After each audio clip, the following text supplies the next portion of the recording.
Welcome back to our channel study pad. আজ আমরা আলোচনা করব দশম শ্রেণীর 17 অধ্যায়।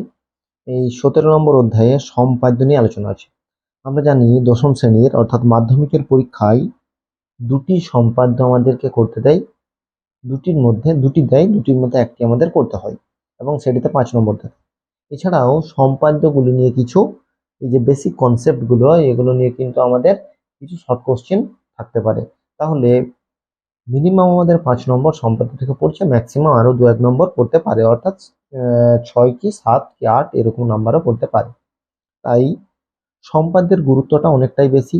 আর সম্পাদ্য আমাদের শিখতেও হবে, কারণ পরবর্তীতে তোমরা যদি ম্যাথ নিয়ে পড়ো দেখবে সমস্ত কিছুই তোমাদের কাজে লাগছে। বিশেষ করে আমাদের যদি বেসিক কনসেপ্টটা আমরা সম্পাদ্য থেকে বা জ্যামিতি থেকে নিতে চাই, ক্লাস 6-7 থেকে আমাদের জ্যামিতিটা ভালো করে করতে হয়। আর মাধ্যমিকের ক্ষেত্রে ভালো করে করতেই হবে, কারণ মাধ্যমিকে দেখবে 22 নম্বর কিন্তু জ্যামিতি থেকে আছে, অর্থাৎ 90 এর মধ্যে 22 মানে প্রায় 25%। এই 25% কিন্তু জ্যামিতি থেকে আছে। তাই জ্যামিতিটা খুব ভালোভাবে করতে হবে। এবার হচ্ছে স্পর্শক কি। স্পর্শক মেনলি এখানে যেটা দিয়েছে সেটা হচ্ছে বৃত্তের স্পর্শক। এর পূর্বে আমরা 11 নম্বর অধ্যায়ে অন্তবৃত্ত এবং পরিবৃত্ত পরিবৃত্ত এবং অন্তবৃত্ত দুটোর বিস্তারিত আলোচনা করেছি এবং কোষে দেখি যে সমস্যাগুলি আছে সেগুলি নিয়েও আলোচনা করেছি। স্পর্শক কি? স্পর্শ হচ্ছে যে কোনো একটি যেহেতু বৃত্তের স্পর্শক, একটি বৃত্তকে যদি কোনো একটি রেখায় স্পর্শ করেছে যদি সেটি বৃত্তের পরিধি বরাবর হয় সেটা হচ্ছে বৃত্তের স্পর্শক। এখানে যদি আমরা দেখি, এখানে দেখো অনেকগুলি ছক্কাট আছে এবং তার মধ্যে অনেকগুলি বৃত্ত আছে। এই যে বৃত্তগুলির পাশ দিয়ে অর্থাৎ পরিধি দিয়ে যে রেখাগুলি গেছে এগুলি সবই বৃত্তের স্পর্শক। যদি আমরা এখানে বিন্দু ধরে যদি আমরা ব্যাসার্ধগুলি অঙ্কন করি, তাহলে দেখবো যে প্রত্যেকটা স্পর্শক ব্যাসার্ধের সঙ্গে 90 ডিগ্রি কোণে আছে, অর্থাৎ সমকোণে আছে। এখন বলছে নকশায় বৃত্তগুলিকে কিছু সরলরেখা স্পর্শ করেছে, অর্থাৎ কিছু সরলরেখা বৃত্তের স্পর্শক হয়ে আছে। বৃত্তকে স্পর্শ করছে তাই জন্য বৃত্তের স্পর্শক। ঠিক আছে, এরপর যেটা আমাদের দেখতে হবে, এখানে 3 রকম পদ্ধতিতে আমাদের স্পর্শক আঁকা হতে পারে। একটা হচ্ছে যে বৃত্ত অঙ্কন করা আছে, একটা বৃত্তের ব্যাসার্ধ বলে দিল, বৃত্তটা অঙ্কন করলাম, সেই বৃত্তের পরিধি বরাবর যে কোনো একটা স্পর্শক। দেখো এখানে বলেছে যে যে কোনো কোনো একটি বিন্দুতে ওই বৃত্তের স্পর্শক অঙ্কন করি। ঠিক আছে, একটি 5.2 সেমি দৈর্ঘ্যের ব্যাসার্ধ বিশিষ্ট একটি বৃত্ত আঁকি, ওই বৃত্তের উপর অবস্থিত কোনো একটি বিন্দুতে বৃত্তের স্পর্শক অঙ্কন করি। এটা একটা।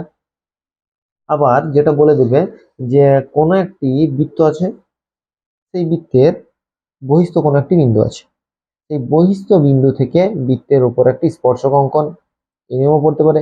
কিংবা একটা বৃত্তের পরিধি বলে দিয়ে বৃত্তের ব্যাসার্ধ বলে দিয়েছে, ওই বৃত্তের ব্যাসার্ধ থেকে একটা বহিস্থ কোনো বিন্দু বলে দিয়েছে, সেই বিন্দুর সঙ্গে দুটি স্পর্শক অঙ্কন। তাহলে এগুলি আমাদের কিন্তু পড়তে পারে। এই 3 ধরনের স্পর্শক আমাদের পড়ে খুবই সহজ। তোমরা যদি একটুকু ভালো করে দেখো তোমরা দেখবে প্রত্যেকেই দেখবে এগুলো পারছো। কারণ এই যে জ্যামিতির পোর্শনটা অর্থাৎ সম্পাদ্য যেটা আছে, সম্পাদ্যটা খুবই সহজ। যদি প্র্যাকটিস করো 5 নম্বর তোমরা অনায়াসেই পাবে। এখানে দেখো যেটা দুটো স্পর্শক। তাহলে এগুলো আমরা কিভাবে অঙ্কন করব সেটা প্রথমে আমরা দেখব। ঠিক আছে, প্রথমে ধরো যে কোনো একটা যদি বৃত্তের উপর যে কোনো একটা স্পর্শ অঙ্কন করতে বলে, তাহলে কি করে প্রথমে যেটা বলবে সেটা হচ্ছে ব্যাসার্ধটা বলে দিবে।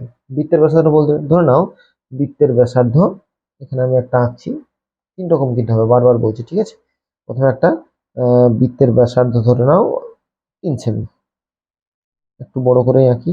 ঠিক আছে, বৃত্তের ব্যাসার্ধ হচ্ছে 3 সেমি, তাহলে 3 সেমি একটা রেখা নিয়ে নিলাম। এবার এই 3 সেমির সমান মাপ করে প্রথমে একটা আমরা বৃত্ত অঙ্কন করব। ঠিক আছে, তারপর বৃত্ত অঙ্কন করার পর একটা স্পর্শক অঙ্কন করব। তাহলে 3 সেমি ব্যাসার্ধ বিশিষ্ট এই যে মাপ করলাম 3 সেমি। এবার একটা আমরা বৃত্ত অঙ্কন করব। বৃত্তটাও দেখো অঙ্কন করে নেব।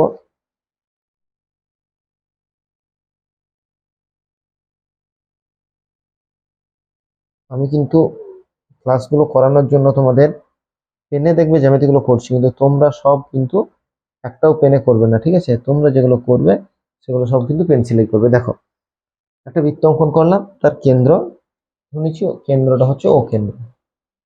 ঠিক আছে, ও কেন্দ্র, কেন্দ্রটা ধরলাম ও। এই ও থেকে কেন্দ্র ও থেকে একটা আমরা ব্যাসার্ধ অঙ্কন করছি, ঠিক আছে। ব্যাসার্ধ ধরে নাও এ বিন্দুতে স্পর্শ করলো বা বি বিন্দুতে স্পর্শ করলো, যে কোনো ধরতে পারি। এবার আমাকে কি করতে হবে, এই বিন্দুটার উপর, যে কোনো দিকে আমি ব্যাসার্ধ এই বিন্দুটার উপর আমাকে একটা স্পর্শক অঙ্কন করতে হবে। তাহলে প্রথম যে কাজটা করতে হবে সেটা হচ্ছে এখানে একটা 90 ডিগ্রি কোণ আমাকে এঁকে নিতে হবে। যদি তোমাদের অসুবিধা হয় খাতাটিকে একটু ঘুরিয়ে নেবে, ঠিক আছে। দেখো আমি খাতাটাকে একটু ঘুরিয়ে নিলাম যাতে সুবিধা হয়। তাহলে এই যে বিন্দুটা আছে, পরিধি যে বিন্দুটা স্পর্শ করেছে, এখানে আমি বৃত্তচাপ অঙ্কন করব। বৃত্তচাপ অঙ্কন করলাম, যেখানে ব্যাসার্ধকে এটা স্পর্শ করলো ঠিক সেখান থেকে একটা বৃত্তচাপ, আবার জায়গাতে স্পর্শ করেছে সেখান থেকে আবার একটা বৃত্তচাপ। এবার পরস্পর যে বৃত্তচাপ দুটি স্পর্শ করেছে এখানেও একটা বৃত্তচাপ, ঠিক আছে। তাহলে সব বৃত্তচাপগুলো যখন আমি অঙ্কন করলাম, এখানে 90 ডিগ্রি কোণ হয়ে গেছে, সমকোণ। তাহলে আমরা কোন বিন্দু থেকে আঁকছি, এই যে বিন্দুটা, সেই বিন্দু থেকে এই যে সমকোণ যেটা অঙ্কন করলাম, দুটো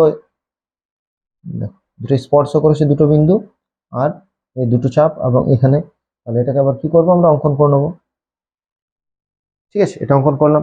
তাহলে এটা ধরনের নাম দিলাম আমরা পিকিউ, এটার নাম দিয়ে দিলাম পিকিউ। তাহলে ও কেন্দ্রীয়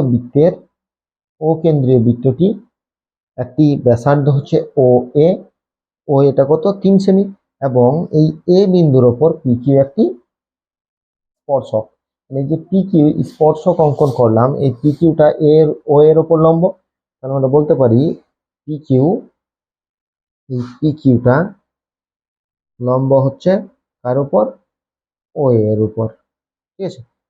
ও এর উপর হচ্ছে পিকিউ লম্ব। তাহলে লম্ব আমরা আরো বলতে পারি যে ও কেন্দ্রীয় বৃত্তটির পিকিউ একটি স্পর্শক, ঠিক আছে। এটা আমরা তো শেষে লিখতে হবে, প্রত্যেকটির ক্ষেত্রে আমরা লিখবো, এখানে লিখবো যে অতএব আমরা লিখি অতএব যে পিকিউ ও কেন্দ্রীয় বৃত্তের এ বিন্দুতে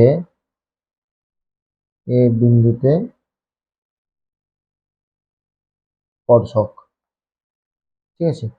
পিকিউ ও কেন্দ্রীয় বৃত্তের এ বিন্দুতে স্পর্শক। তাহলে যেটা পিকিউ যেহেতু সরল লেখা, এটা চিহ্নটা আমি দিয়ে দিলাম, ঠিক আছে। এটা স্পর্শক। তাহলে পিকিউটা ও এর উপর লম্ব, তারপর এটা একটা স্পর্শক, তাহলে এটা এক ধরনের হলো, ঠিক আছে। বৃত্তের ব্যাসার্ধ কোনটা, ও এটা এক ধরনের হলো, অর্থাৎ যে কোনো একটা বৃত্ত বলে দিয়েছে, সেখান থেকে আমরা একটা স্পর্শক অঙ্কন করলাম। এরপর হচ্ছে একটা বৃত্ত বলে দেবে, সেই বৃত্তের কেন্দ্র থেকে বহিস্থ একটা বিন্দু দূরত্ব বলে দেবে, তারপর সেটা কি করতে হবে, সেটাতে আমার একটা স্পর্শক অঙ্কন করতে হবে। দেখো সেটা কিভাবে করা যায়। দেখো এটা হচ্ছে 1 নম্বর, আগেটা করলাম, এবার হচ্ছে 2 নম্বর। এখানে 3 রকম পদ্ধতিতে আমরা স্পর্শকটা অঙ্কন শিখে নেবো। এটা হচ্ছে কত সেমি ছিল, 3 সেন্টিমিটার, এটা ছিল 1 নম্বর। এবার 2 নম্বরে আমরা দুটো, তাহলে এখানে আমার পড়ালেখা লাগছে, একটা নিয়েছি আমি হলো 2.5, বৃত্তের ব্যাসার্ধ হচ্ছে 2.5, আর ওই বৃত্তের কেন্দ্র থেকে 5.5 সেন্টিমিটার দূরে বহিস্থ বিন্দুটি অবস্থিত। তাহলে এটা হচ্ছে 2.5 সেন্টিমিটার, এটা হচ্ছে 5.5 সেন্টিমিটার, ঠিক আছে। তাহলে প্রথমে আমরা যে কোনো একটা বাহু নেব, ঠিক আছে। এখানে যে কোনো একটা বাহু নিতে হবে, যে কোনো একটা বাহু নিলাম।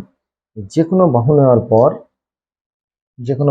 পর এবার আমরা 2.5 যে ব্যাসার্ধের মাপটা বলেছে সেটা পরিমাপ করলাম, পরিমাপ করে একটা বৃত্ত আমরা অঙ্কন করব। বারবার বলছি আমি এগুলো পেনে করছি, তোমরা কিন্তু অবশ্যই পেন্সিলে করবে। দেখো 2.5 নিয়ে একটা ব্যাসার্ধ নিয়ে একটা বৃত্ত আমরা অঙ্কন করলাম। এরপর আমরা 5.5 সেটা কি বলেছে, কেন্দ্র থেকে দূরে, তাই তো, কেন্দ্র থেকে দূরবর্তী। তাহলে আমরা কেন্দ্র থেকে 5.5 আমরা কেটে নিলাম। ঠিক আছে, 5.5 কেটে নিলাম। তাহলে যদি এটা আমরা নাম দিই ও, এটার নাম দিলাম আমরা ধরে নাও এ। ঠিক আছে, এরপর আমরা অর্ধেকের বেশি বৃত্তচাপ নেব। কোথা থেকে? ও এ থেকে।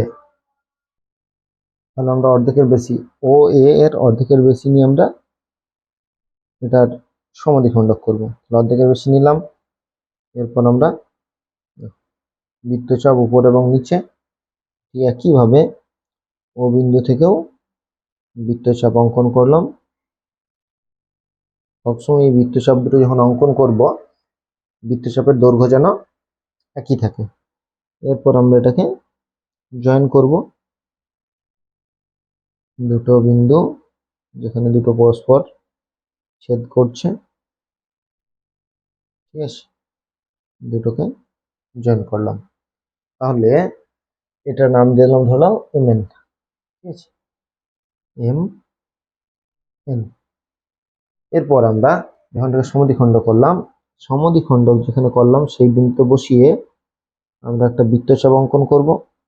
দেখো দুদিকই সমান হবে। যদি আমরা দেখি দুদিকের ক্ষেত্রেই আমার সমান হচ্ছে, তাহলে আমরা ধরে অর্ধবৃত্ত অঙ্কন, মানে বৃত্তচাপ অঙ্কন করলে অর্ধবৃত্ত অঙ্কন হয়ে গেল। অর্ধবৃত্ত যখন অঙ্কন হলো তখন ও কেন্দ্রীয় বৃত্তের কোনো একটা বিন্দুতে অর্ধবৃত্তটা স্পর্শ করেছে, সেটাকে আমরা ডটেড লাইনে দেখাবো। ঠিক আছে, সেটাকে আমরা যেখান থেকে স্পর্শ করেছে সেটাকে ডটেড লাইনে দেখালাম। ঠিক আছে, ডটেড লাইনে দেখানোর পর দেখো যেখানে স্পর্শ করলো সেখানে বহিস্থিক যে বিন্দুটা ছিল, বহিস্থ কোনো একটা বিন্দু ছিল তো, বহিস্থ বিন্দুটার নাম এ। বহিস্থ বিন্দুর সঙ্গে যেখানে স্পর্শ করেছে সেখানে আমরা স্পর্শকটা অঙ্কন করব।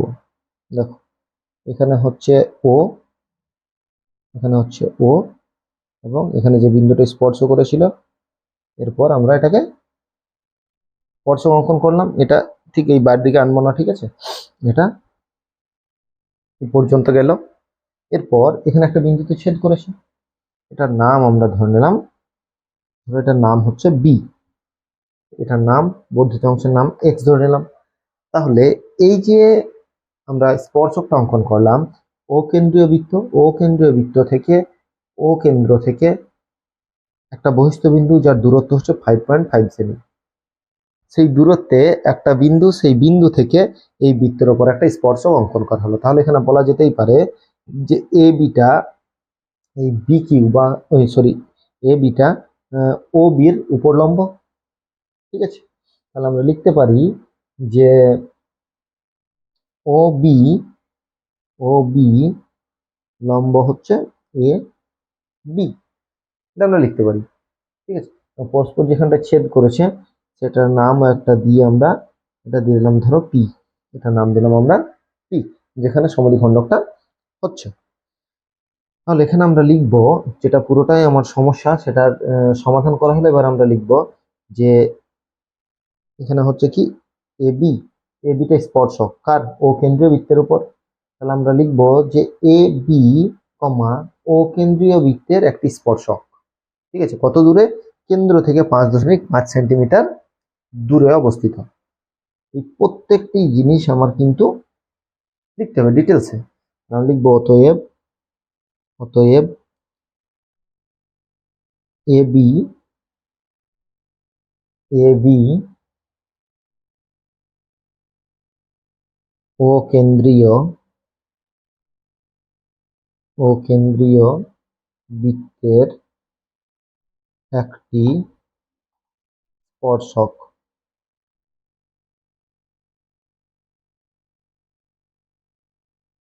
এ বি কমা ও কেন্দ্রীয় বৃত্তের একটি স্পর্শক। ও কেন্দ্রীয় বৃত্তের স্পর্শকটা কোথা? যে ও কেন্দ্রীয় বৃত্তের থেকে 5.5 সেমি দূরে অবস্থিত একটি বিন্দু। পুরোটাই আমি কিন্তু অঙ্কন চিহ্ন দিলেই আমরা কিন্তু 5 নম্বর পেয়ে যাই। ঠিক আছে। এরপর যদি আমরা মনে করতাম আমি দুটো স্পর্শক অঙ্কন করব, তাহলে এই একই জিনিস, এটা যেমন আমরা দেখো একদিকে এঁকেছি, এটা আমরা দুদিকে অঙ্কন করব। এটাতে আমি দেখিয়ে দিচ্ছি, আর নতুন করে না করে এটা দেখিয়ে দিচ্ছি। দেখো একই আছে, কোনো মাপের পরিবর্তন করিনি।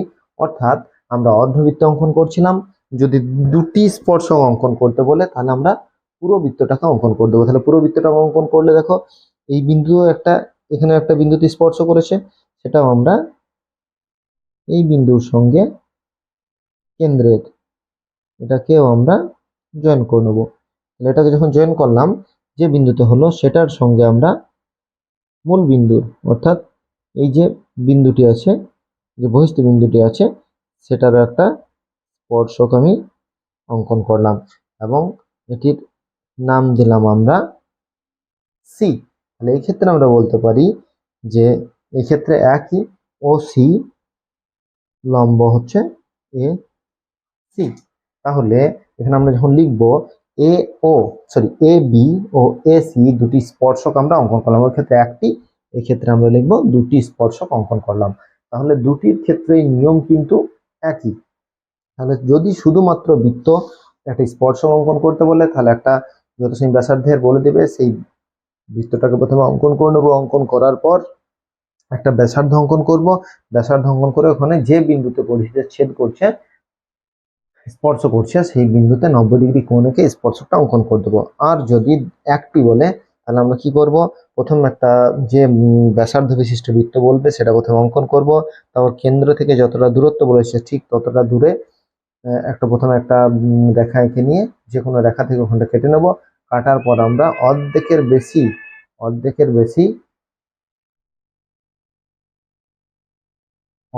বেশি বৃত্তচাপ নিয়ে সমদ্বিখণ্ডিত করছি। সমদ্বিখণ্ড করার ফলে আমরা অর্ধবৃত্ত অঙ্কন করলে একটা স্পর্শক অঙ্কন করা হবে, আর যদি পুরোটাই বৃত্ত অঙ্কন করি তাহলে দুটো স্পর্শক আমার অঙ্কন করা হচ্ছে। তাহলে এক্ষেত্রে আমরা দুটো স্পর্শকই অঙ্কন করে নিলাম। তাহলে স্পর্শক সম্পর্কে এরপরে কিছু সমস্যা তোমাদের বইয়ে কিন্তু দেওয়া আছে, ঠিক আছে, বা নিজে করি এরকম কিছু আছে। সেগুলো যদি তোমাদের করার প্রয়োজন হয় বা মনে হয় যে করতে লাগবে, তাহলে অবশ্যই কিন্তু এই ক্লাসের শেষে তোমরা কমেন্ট করবে, এবং আমাদের চ্যানেল নতুন হলে অবশ্যই চ্যানেলটিকে সাবস্ক্রাইব করবে পরবর্তী যে জ্যামিতি বিষয়ে আলোচনা বা গণিত বিষয়ে যে আলোচনাগুলি সেগুলি পাওয়ার জন্য। এছাড়াও আমরা দেখবো পাটিগণিত, বীজগণিত, ত্রিকোণমিতি, পরিমিতি, সম্পাদ্য, উপপাদ্য, অর্থাৎ জ্যামিতির অংশটা পুরোটাই আলোচনা করছি, এবং বিশেষ করে প্রয়োগগুলির বিস্তারিত আলোচনা হয়েছে। যদি তোমাদের মনে হয় এই ক্লাসগুলি দেখার প্রয়োজন আছে, প্লেলিস্টের লিঙ্ক তোমরা ডিসক্রিপশনে পেয়ে যাবে। প্রত্যেকটি অধ্যায় আলাদা আলাদা করে প্লেলিস্ট করা আছে, তোমরা যাও এবং সেগুলি দেখো, বোঝার চেষ্টা করো। কোথাও সমস্যা হলে অবশ্যই আমাদেরকে জানাও। আজ এই পর্যন্তই, পরবর্তী ক্লাস নিয়ে আমরা খুব শীঘ্র হাজির হব। তখন পর্যন্ত সকলকে ধন্যবাদ। সবার দিন শুভ হোক, ভালো থাকো, সুস্থ থাকো।